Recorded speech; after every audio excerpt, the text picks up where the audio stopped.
بسم الله الرحمن الرحيم الحمد لله رب العالمين وصلى الله على سيدنا وحبيبنا محمد وعلى آله وصحبه أجمعين. Assalamu alaikum wa rahmatullahi wa barakatuh. Welcome to these short reminders, short reflections on openings from isolation during this stage of lockdown because of the coronavirus, and reflecting on how we come closer to Allah subhanahu wa ta'ala during this month of Ramadan.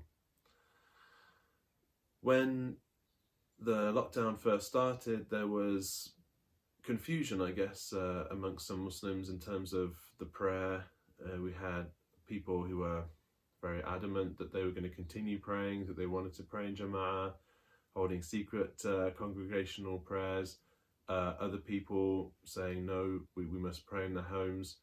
And the scholars came out, alhamdulillah, very strongly and firmly and said, no, in these times of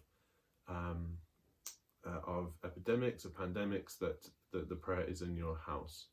And we saw this in Kuwait on the when people were doing the adhan, the mu'adhins, and rather than saying hayya ala salah, come to the prayer, they were saying as-salatu fi buyutikum, prayer is in your homes.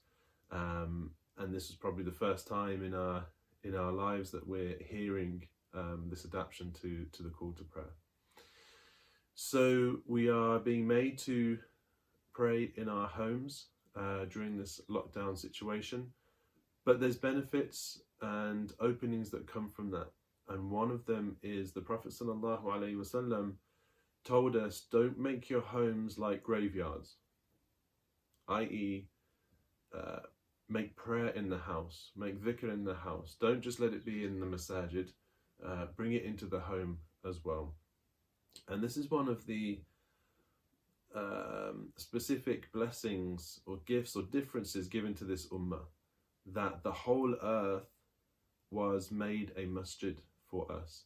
This is one of the khasa'is of the Prophet sallallahu alaihi wasallam. He mentioned 6 in a famous hadith, one being that he was given jawami al-kalim, which is the fullness of speech in a concise way.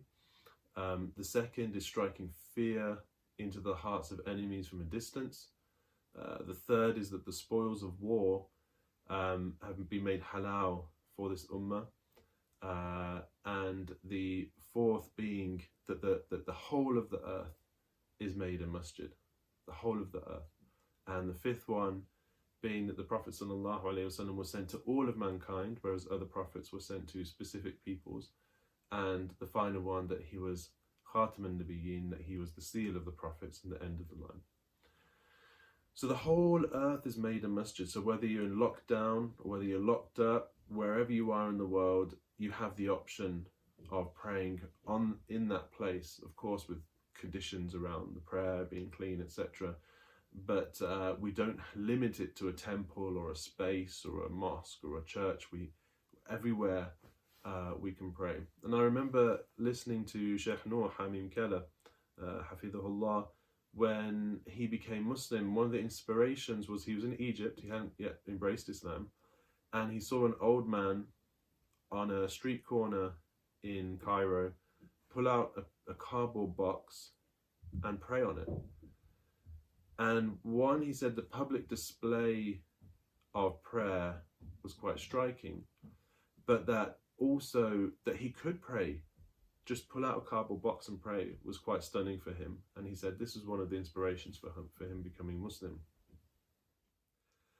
So the masjid is now in our homes, which is actually a sunnah of the Prophet ﷺ, to make a musalla, a masjid, a space of prayer within the home. Sayyidina Itban ibn Malik radiallahu anhu, he was a blind Sahabi, and he was the Imam of his people. And because he was blind, if there was a flood or any obstacles in the way, he wouldn't be able to go and lead the people in the masjid. So he asked the Prophet ﷺ, would he come to his home and make a prayer there to mark a masjid for him so that he could pray when he wasn't able to go out. The Prophet ﷺ, what a blessing, goes to his home and he said to Itban, point to where you want me to pray.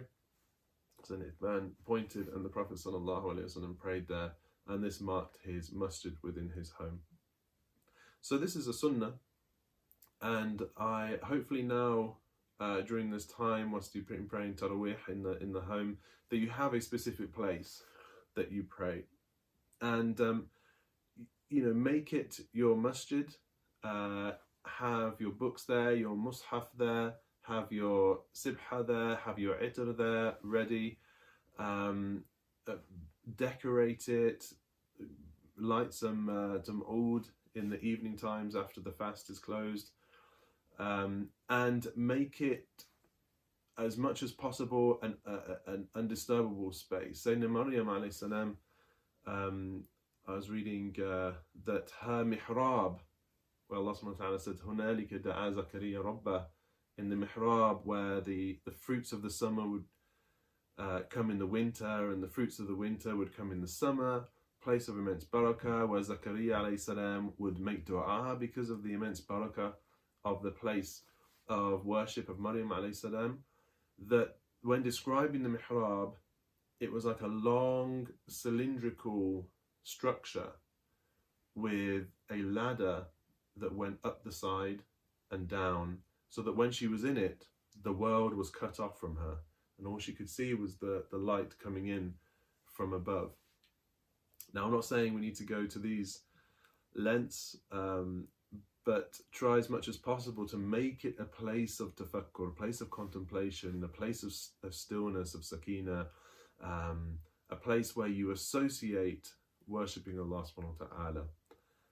Get your family involved. As I said, you probably already have these spaces already, but really firmly establish it in your home.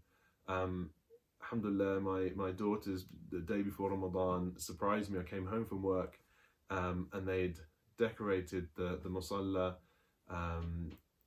made it smell really nice, and it was a beautiful experience. And alhamdulillah, now the girls really enjoy the prayer here and are attached to it.